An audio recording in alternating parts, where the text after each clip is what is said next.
Madame, Monsieur, bonsoir et bienvenue aux 19h de ce 28 décembre. À la une de l'actualité, révision du statut particulier des fonctionnaires de l'éducation nationale. Le projet de loi répond aux exigences sociales, professionnelles et pédagogiques de l'enseignement selon le ministre du secteur. Les détails dans le journal. Retour sur les plus importantes mesures économiques et plans pour booster la croissance en 2022. Adoption de la loi sur l'investissement ou encore la levée des entraves bureaucratiques sur de nombreux projets. Ces décisions et d'autres dans cette édition. À l'étranger, le Maroc de nouveau épinglé pour ses dépassements et ses violations des droits de l'homme. Amnesty International et des associations locales et organisations réclament la libération des prisonniers du RIF. Et puis comment les Algériens comptent-ils célébrer le passage à la nouvelle année? De nombreux programmes sont proposés par des restaurants et des cafés. Les agences de voyage également mettent le paquet pour des escapades de fin d'année. Le Sahara arrive en tête des destinations préférées. Bienvenue à tous, heureuse de vous retrouver. Je vous le disais à un titre, éducation nationale. Le statut particulier des fonctionnaires du secteur sera révisé. Selon le ministre de l'Éducation, le projet de loi répond aux exigences sociales, professionnelles et pédagogiques de l'enseignant. Qu'est-ce que cela impliquera et comment réponse avec Amalé Siridir. Le projet du statut particulier des fonctionnaires des corps spéciaux de l'éducation nationale comporte plusieurs nouveautés en faveur des employés et répond aux exigences sociales, professionnelles et pédagogiques de l'enseignant. Le texte englobe plusieurs mesures en faveur de l'enseignant, notamment pour ce qui est du classement, de la réduction du volume horaire des 3 cycles, la dispense des travaux non pédagogiques et la réinstauration de l'autorité pédagogique de l'enseignant. La réduction du volume horaire des enseignants dans les 3 cycles d'enseignement sera progressive en tenant compte de l'ancienneté et de l'âge du professeur. Le projet du statut particulier des personnels d'éducation prévoit également des procédures de promotion puisque les enseignants pourront procéder au rang de direction des établissements scolaires. Il sera également question de la création du rang d'enseignant-chercheur dans les 3 cycles d'enseignement et de la possibilité de promotion à des postes supérieurs à caractère pédagogique. Sur le plan social, le projet du statut prévoit notamment la création de postes adaptés qui seront codifiés selon le statut de chaque enseignant, la prise en charge des problèmes de santé résultant de l'exercice du métier d'enseignant et le rapprochement des enseignants de leur lieu de résidence, comme il sera question de réfléchir aux moyens d'activer les formules de l'habitat agréé par l'État au profit du professeur. Le projet de loi fondamentale pour les employés du secteur de l'éducation devra garantir le bien-être des travailleurs du secteur en améliorant leurs conditions professionnelles à travers un parcours équilibré et équitable qui préserve leurs droits. Et c'est le signe de la relance économique. L'année 2022 a été celle des mesures et des plans pour booster la croissance. La loi sur l'investissement adoptée en juillet dernier est l'une des plus importantes étapes amorcées. Les exportations d'hydrocarbures ont connu une augmentation et de nombreux projets ont vu le jour grâce à la levée des entraves bureaucratiques. Le bilan complet par Amalé Siridir. Année économique par excellence, 2022 a vu la mise en place d'un important arsenal juridique de nature à relancer l'économie du pays. C'est d'ailleurs durant cette année que le Code de l'investissement a été adopté. Un code très attendu par les opérateurs économiques. Il favorise l'établissement de nouveaux partenariats en vue de mobiliser les ressources financières et les moyens technologiques afin d'assurer une croissance économique durable, tout en prenant en considération la sécurité écologique et les besoins du développement social. Un autre acquis tout aussi important, l'installation de l'Agence nationale de promotion de l'investissement ainsi que le guichet unique. La loi de finances qui entre en vigueur en janvier 2023 vient parachever le processus de construction d'une économie solide devant faire face à tous les défis imposés par le nouvel ordre mondial. La loi a introduit une simplification de l'importation des véhicules touristiques de moins de 3 ans. C'est pour la première fois dans l'histoire du pays qu'une loi de finances prévoit un budget colossal de 98,5 milliards de dollars. Plus de 10 milliards de dollars seront consacrés à l'augmentation des salaires et des retraites, ainsi qu'à l'allocation chômage. L'année 2022 aura également marqué le retour de la foire de la production algérienne, avec la participation de plus de 700 entreprises publiques et privées et plus de 300 000 visiteurs. Dans le secteur des finances, il a été annoncé l'ouverture de nouvelles agences bancaires à l'étranger et la digitalisation de l'activité bancaire. L'année 2022 a également constitué un nouveau défi en matière de maîtrise de l'inflation en tant que phénomène mondial. La valeur des réserves de change algériennes a dépassé cette année les 60 milliards de dollars. Il a par ailleurs été enregistré plus de 7 milliards de dollars d'exportation hors hydrocarbures. L'Algérie engagée dans la lutte contre la corruption, l'État tiendra ses promesses de recouvrement des fonds détournés, a affirmé hier le ministre de la Justice, garde des Sceaux. Rachid Tebbi a évoqué les 20 milliards de dollars déjà récupérés en donnant des détails. Nakhla Arabi. L'opération de recouvrement des biens détournés lancée par les différents organes de l'État il y a 3 années a porté ses premiers fruits avec la récupération de pas moins de 20 milliards de dollars au niveau national. Cela à la faveur de la poursuite des procédures judiciaires de saisie et de confiscation des biens sur l'ensemble du territoire national. Par ailleurs, une hausse de la valeur des fonds pillés et recouvrés qui ont atteint jusque-là 20 milliards de dollars a été annoncée. Pour rappel, la justice a entre autres procédé à la confiscation d'habitations, de biens touristiques et de villas luxueuses à travers différentes wilayas du pays. Des dizaines d'usines, notamment de montage automobile, ont été également saisies. Mis à part la récupération de bijoux et de pierres précieuses, 6 447 comptes bancaires, 4 203 véhicules tous types confondus, 23 774 biens mobiliers, 425 habitations et 14 promotions immobilières ont été récupérées. Rappelons que tous les détails de ce bilan figurent dans un rapport de 1400 pages et que de nouveaux chiffres seront fournis en temps voulu. Le ministre de la Justice a mis en avant les difficultés rencontrées à l'entame de cette opération, notamment au plan international. À ce propos, justement, le ministre de la Justice a annoncé que 224 commissions rogatoires réparties sur 30 pays ont été émises pour ce faire. Il va sans dire que l'État compte bien poursuivre l'opération de recouvrement des biens du peuple algérien entamée en 2019. Abdelrachid Tebbi a rappelé l'importance d'éclairer l'opinion publique sur la récupération et le processus de recouvrement de ces fonds détournés. Activité parlementaire, le président de l'Assemblée populaire nationale a mis l'accent ce mercredi sur la nécessité d'élaborer des lois claires et transparentes pour permettre aux médias de jouer leur rôle, à savoir informer la société. Brahim Bourali s'est exprimé lors d'une journée d'études sur les règles du service public dans la législation médiatique en Algérie, organisée au siège de l'APN. Je vous invite à l'écouter.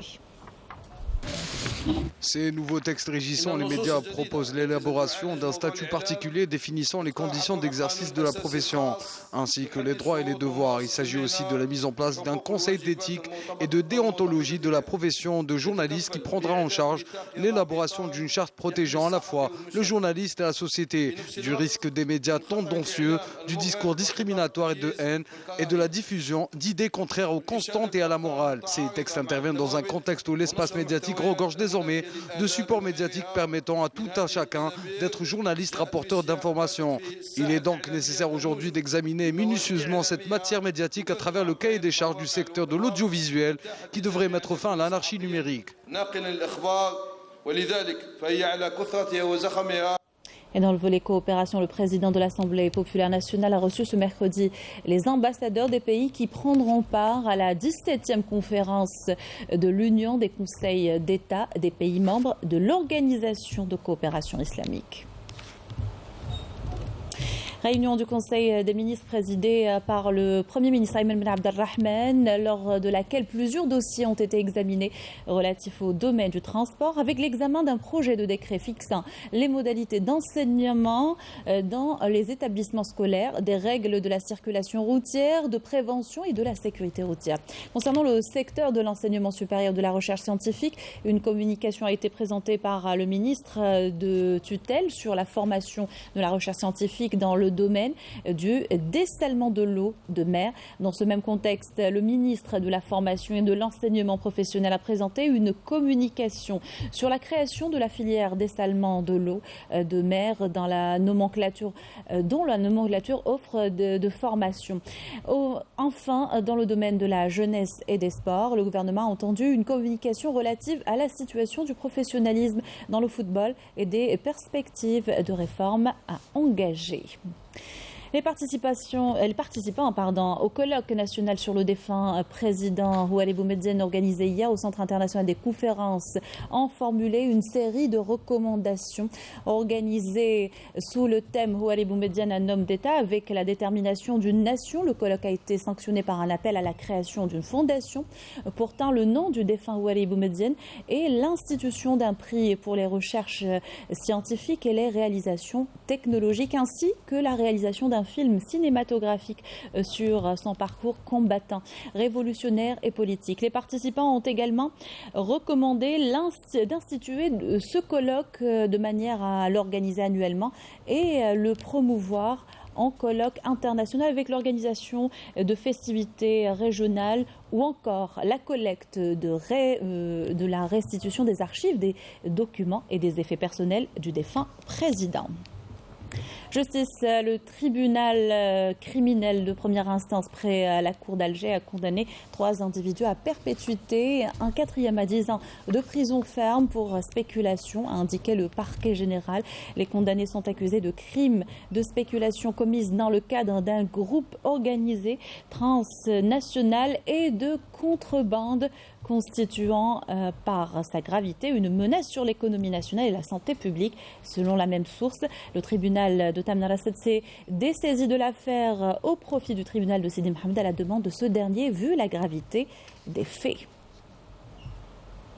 Et ce bilan du ministère de la Défense nationale, dans le cadre de la lutte antiterroriste, des détachements combinés de l'ANP ont arrêté 5 éléments de soutien aux groupes terroristes dans des opérations distinctes à travers le territoire national, tandis qu'une bombe de confection artisanale a été découverte et détruite à Tébessa par un autre détachement de l'ANP. Dans le cadre de la lutte contre la criminalité organisée et en continuité des efforts soutenus visant à contrecarrer le fléau du narcotrafic dans notre pays, des détachements combinés de l'ANP ont arrêté en coordination avec les différents services de sécurité lors d'explorations exécutées à travers les régions militaires. 33 narcotrafiquants ont mis en échec des tentatives d'introduction d'immenses quantités de drogue provenant des frontières avec le Maroc, s'élevant à 5 quintaux et 31 kg de kiff traités, tandis qu'ils ont saisi 342 grammes de cocaïne et plus de 162 900 comprimés psychotropes. En outre, à Tamanrasset, Bourj Badji Mourtarin, Gazdam, Janet et Tindouf, des détachements de l'ANP ont intercepté 324 individus et saisi 15 véhicules, 143 groupes électrogènes, 64 marteaux-piqueurs, 9 détecteurs de métaux ainsi que des outils de détonation et des équipements utilisés dans des opérations d'orpaillage illicites. Arrestation également de 5 autres individus et saisie de 4 pistolets automatiques, un pistolet mitrailleur de type Kalachnikov, un chargeur garni, 6 fusils de chasse, des quantités de denrées alimentaires destinées à la contrebande et la spéculation s'élevant à 23 tonnes ainsi que 205 000 paquets de tabac et 3 080 unités de diverses boissons lors d'opérations distinctes à travers le territoire national. De même, les gardes frontières ont déjoué en coordination avec les services de la gendarmerie nationale des tentatives de contrebande de groupes de grandes quantités de carburant s'élevant à plus de 28 000 litres à Bourj Badji Mourtar, Tébessa, Souqahras, Atarf. Par ailleurs, les gardes-côtes ont déjoué des tentatives d'émigration clandestine et ont procédé au sauvetage de 259 individus à bord d'embarcations de construction artisanale alors que 90 immigrants clandestins de différentes nationalités ont été arrêtés à travers le territoire national. Fin du communiqué du ministère de la Défense nationale. À l'étranger, les opérations militaires se poursuivent le long du mur de la honte au Sahara occidental. De nouvelles attaques de l'armée de libération sahraoui contre des positions des forces d'occupation marocaines dans les régions de l'Aria, l'Aran, Aqd, Arkan, ainsi qu'au niveau du poste de commandement du 65e régiment de l'Aqad dans le secteur de Mahbes. Et le Maroc, de nouveau épinglé pour ses dépassements et ses violations des droits de l'homme. Amnesty International réclame la libération de prisonniers du RIF, à l'image du militant Nasser Zefzafi. Même appel lancé par des associations des droits de l'homme et des organisations locales. Les détails par Mariam Damis.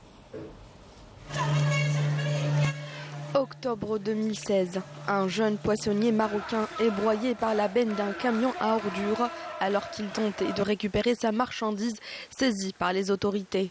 Une tragédie qui a poussé des milliers de personnes à sortir, exprimer pacifiquement leur colère et leur frustration. Le mouvement populaire de la région du Rif est alors né du ras-le-bol et de l'envie de changement qu'éprouvaient les habitants de la région.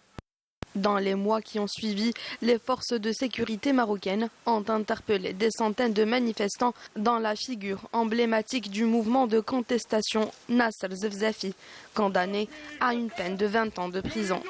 Depuis, des voix s'élèvent partout dans le monde pour réclamer la libération des détenus du RIF.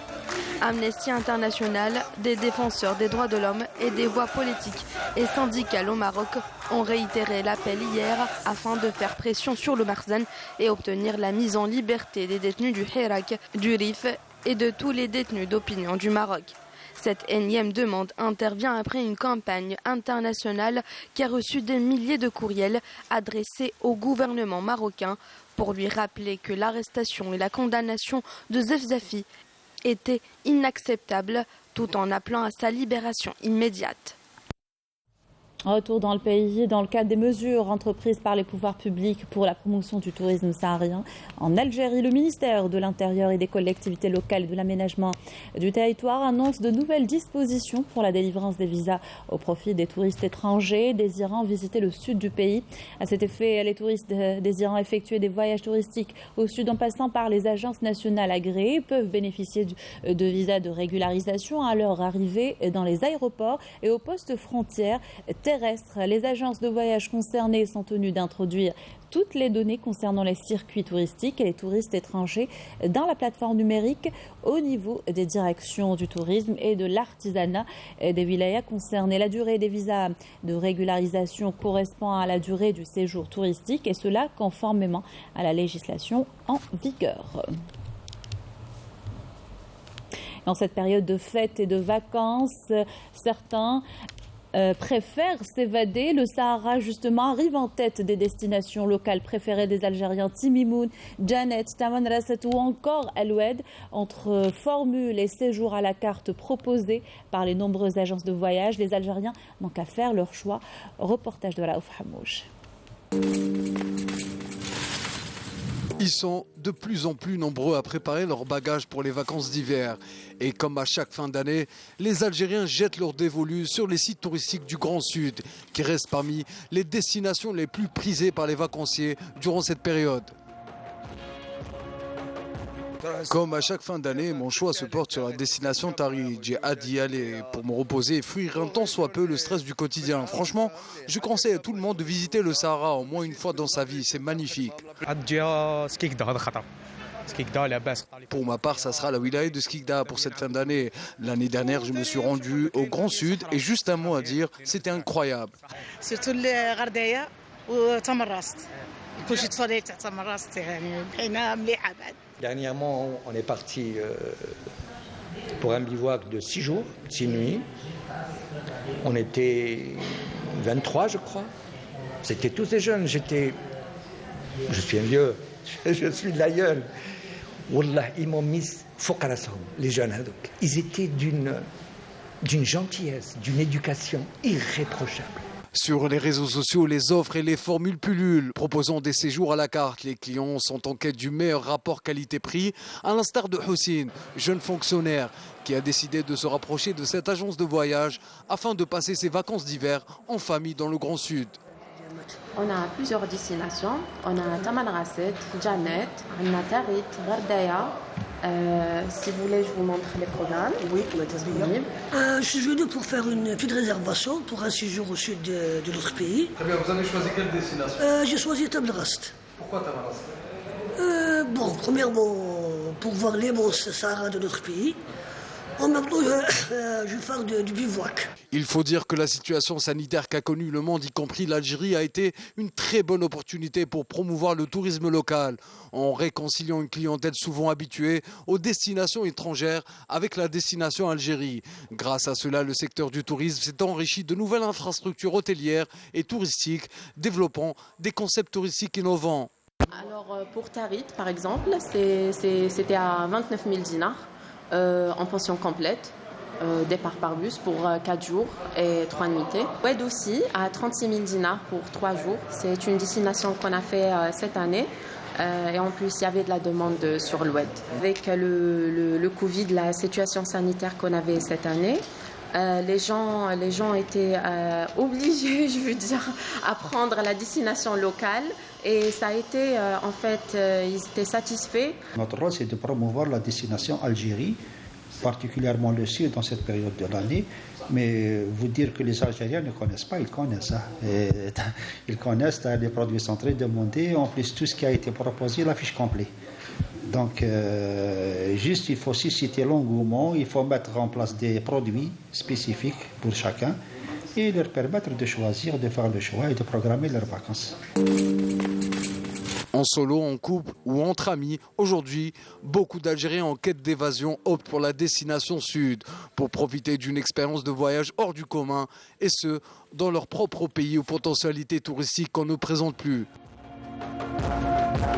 Le tourisme saharien sera entre autres thèmes traités dans votre émission hebdomadaire Questions d'actu en direct ce soir à 21h. Le Sahara, on continue sur ce thème et c'est au milieu des dunes et des magnifiques paysages de Janet que se trouve cet atelier de confection de bijoux traditionnels, un métier séculaire que les artisans se transmettent de génération en génération. Et ils ont accueilli Naïm Aloualish le temps d'un reportage en Regarde. On ne peut flâner dans le marché de Janet sans croiser ces artisans qui sont là depuis des années. Entourés de leurs bardas d'ustensiles, ceux-ci travaillent assis à même la terre. Ça, c'est un morceau d'argent. Pour au début de les faire des bagues comme ça. Donc le temps de les faire les bagues, là, ça prend, ça dépend du travail. Quand tu sois faire du bon travail, qui sera être très bien fait, tu peux faire 4 jours, 5 jours de faire un bague. Vous êtes content, il y a des touristes? Bon, il y a un peu de touristes. Doucement, patiemment, ces artisans répètent inlassablement les mêmes gestes, transmis de père en fils ou parfois d'un précepteur à un apprenti. Leurs œuvres, en argent ou en métal, se déclinent en plusieurs objets ornementaux, symbolisant un tas de choses en rapport à la vie d'Argui. J'ai appris ce métier à Tamanrasset.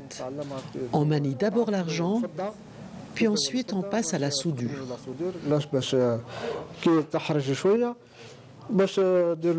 Je suis en train de monter un collier que vous voyez là. Une fois terminé, je vais lui appliquer un polissage pour qu'il soit plus beau.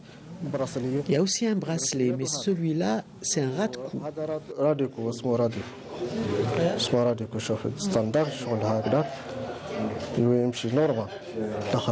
On le porte comme ça. Et on le sort comme ça. Il faut 3 jours pour préparer ce ras de cou qui coûte 17 000 dinars.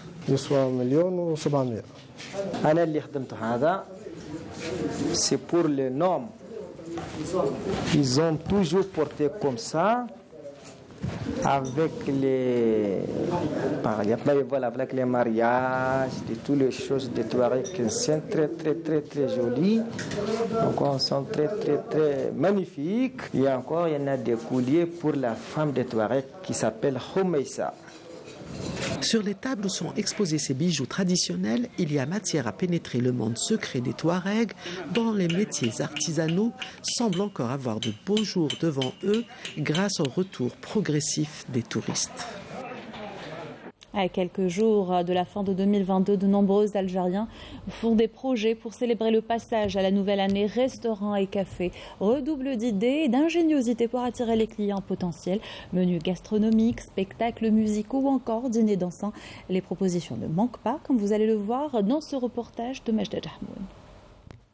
Pour terminer l'année en grande pompe et entamer la suivante en beauté, ce ne sont pas les bons plans qui manquent. Certains préfèrent s'évader, d'autres optent pour une célébration plus gourmande autour d'un bon dîner. Et justement, les restaurants algérois sont sur le pied de guerre. La cadence des préparatifs s'accélère à J-3 avant la grande soirée. Entre menus traditionnels et modernes, les choix sont variés et alléchants. On a voulu préparer un menu qui répond au goût de tous les clients, les amateurs de tradition. Peuvent commander des mtouem, chouchouha bskriya, tagine, rechta, couscous. Les plus jeunes optent généralement pour tout ce qui est moderne et donc nous avons des plats comme cordon bleu, filet, entrecôte, poulet à la crème, crème champignon, aussi des plats italiens, français, selon les goûts. Pour les amateurs d'évasion culinaire, le chef Hamid, quant à lui, propose à sa clientèle un menu asiatique, entre autres formules au choix, avec à la clé plusieurs desserts gourmands. La cuisine asiatique en Algérie, ça commence à prendre de l'ampleur. Moi, j'ai pensé à changer un petit peu les habitudes. Donc j'ai opté pour un plat japonais, c'est un bœuf teriyaki. Cette fois-ci, on a opté pour des formules. On a fait 2 formules. Une, c'est le bœuf et une autre poisson, spécialité poisson. Pour le choix des sucreries, on a préparé des bûches préparées maison qu'on offre à nos clients. Des gâteaux faits maison, un café gourmand, des crêpes, des gaufres et des glaces aussi. On est spécialisé dans la glace maison. Pour ceux qui préfèrent des soirées plus animées, les formules de fin d'année proposent de riches programmes artistiques, le tout pour une fourchette allant de 5 000 à 10 000 dinars la personne. À la fin d'année, on a pensé d'organiser cette nuit-là, familiale. On a décidé sur beaucoup de programmes, quoi que ce soit artistique ou là, dans les améliorations de notre menu. Le programme artistique, c'est un programme très riche, fait de Haouzi, fait de l'Algérois, tout ce qui est patrimoine, etc. C'était fait un kabyle et ainsi de suite. Au milieu de la soirée, nous avons un magicien qui va couper un chouïa à la soirée et donner une autre atmosphère pour ce restaurant. Il y en a donc pour tous les goûts et pour toutes les bourses, pour commencer l'année sur une note positive avec des souvenirs plein la tête. Un mot de sport pour finir. Le CR Belouizdad s'est imposé largement cet après-midi en déplacement face au RC l'Albara. 4-0 dans un match comptant pour la mise à jour de la 8e journée du championnat de Ligue 1 Mobilis. C'était il y a quelques instants sur Canal Algérie. Le second match de mise à jour de la 8e journée a vu l'US Biskra l'emporter devant l'USM Alger sur le score d'1-0. Grâce à cette victoire, le CRB conforte sa position de leader avec 37 points et un titre de champion d'hiver. C'était là la dernière information de notre journal. Merci de l'avoir suivi. Excellente soirée sur Canal Algérie. Portez-vous bien.